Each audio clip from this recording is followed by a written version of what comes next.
Greetings, this is Marilee. I'm going to be presenting a PD on how to maximize or make the most of your direct vocabulary instruction. What is vocabulary instruction?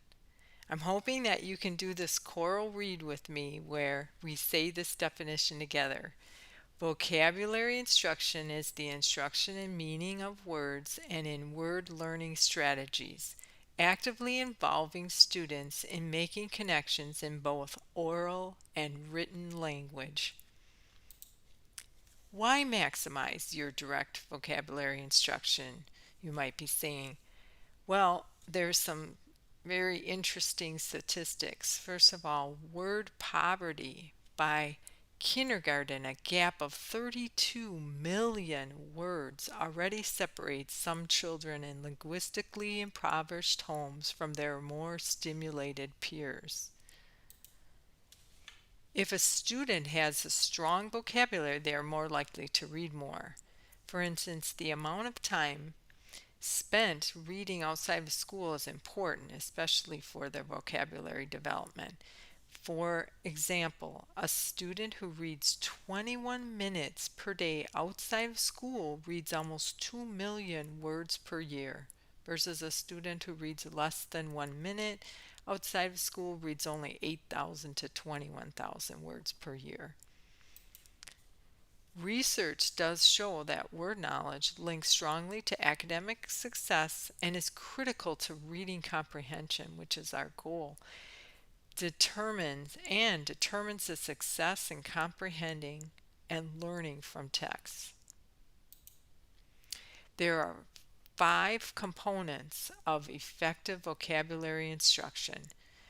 First one being that teach the word meaning directly, teach and model independent words learning strategies using high quality oral language, encouraging wide reading, and promoting word consciousness. Now for this PD, I am only covering the teaching the word directly or direct vocabulary instruction.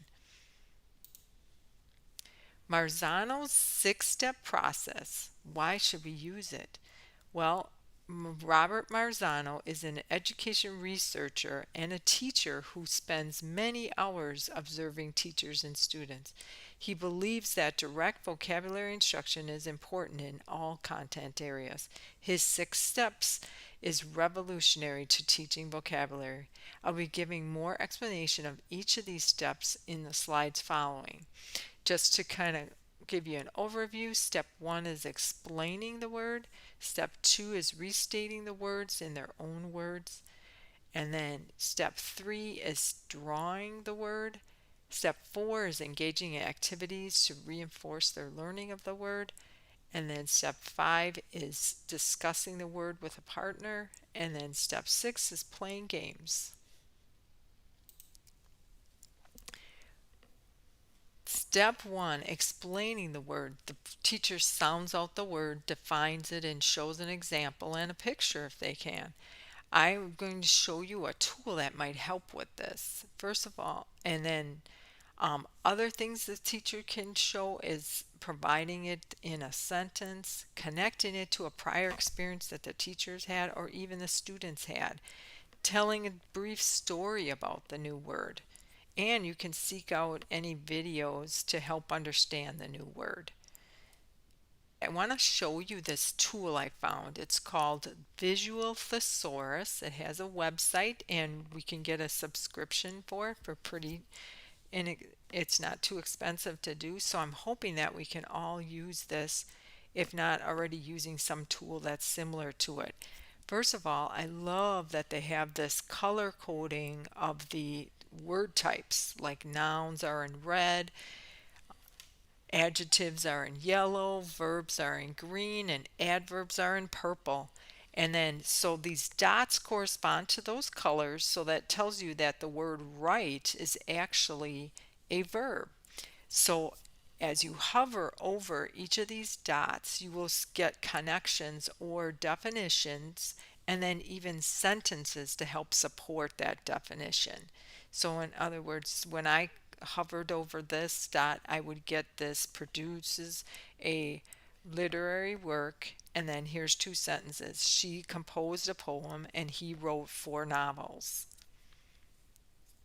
Now, this is just a snapshot of the usage of it. When you are using it live, you'll be able to hover over and actually see all the definitions and see all of the um, information as you scroll through the scroll bar.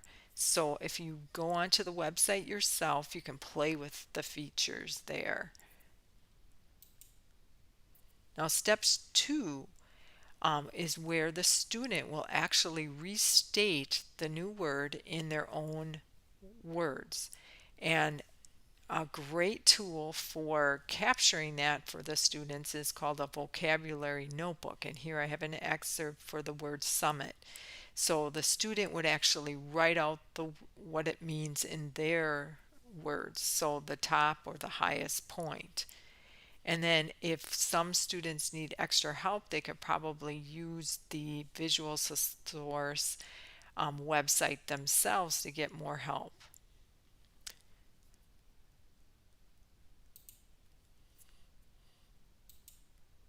Step three is actually drawing what a picture of their new vocabulary word, which I show in this excerpt of a vocabulary notebook here. See the picture is circled here.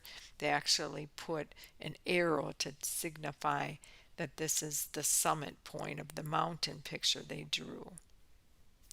And the other nice feature of the visual thesaurus is they can actually click on the word and get more information on the internet or more evidence of the word on the internet, especially if they haven't been exposed to the word. And then step four is engaging in activities. The teacher or the student could actually be prompted to maybe give a synonym of what they think the word, like another synonym of the word that they just learned. And then a teacher can highlight prefixes or suffixes with regard to the word to help them remember what a future word might mean. And I actually show a link here that you could watch later of a teacher who actually explains the word monotone, and they take the prefix mono to mean one, and does examples through that. And then also I found another link to a teacher who used sign language. And actually this link is a really nice link for getting all of the steps of the 6-step process for Marzano's 6 steps. And then other activity lesson plan IDs can be also found under that educators page of the website for the visual thesaurus as well. Now, step five, they can discuss it, think, pair, share. Students can actually share what they learned about the new word, or they can even compare and resolve differences that they may actually have. And any confusion, a teacher can clear up at that point as well. And students are encouraged to revise their work. And there's also lesson plans on doing this on the educators page on that website as well. Step six, this is the most fun. Once they are familiar with the word, you can play games with the word. You can play games like Pictionary, charades, name that category, sort of like in the $100,000 pyramid game, password, talk a mile a minute. It's a lot like catchphrase, bingo. Maybe many of you are using this one already, where the teacher says a definition and the student marks the word. And I also have an additional resource for you could create a community spelling bee, which where you can actually create a customized list of what you're learning. Like maybe you have a bunch of related words that you'd like them to learn and also learn to spell. And in that process of doing that community spelling bee, they're actually learning about the word as they're interacting with that spelling bee. And they also um, can win at the game. It's kind of competitive. It makes it more fun for the students as well. Now, you're probably wondering which words, there's so many words out there, which words should we give the most instruction to? Well, research has shown that tier two are the best words, or they're more the high frequency words. So those would be the best ones to use. And you can get more information on tiered vocabulary as well. Lastly, I have some more resources to help you with more of your vocabulary instruction. And I even have a game. I call it Phonics Pop, which actually would help them reinforce their sounds. And so then when you're sounding out the word, they'll readily understand what that word looks like in print. So hopefully this helps, and I hope it makes your vocabulary instruction fun. Thanks.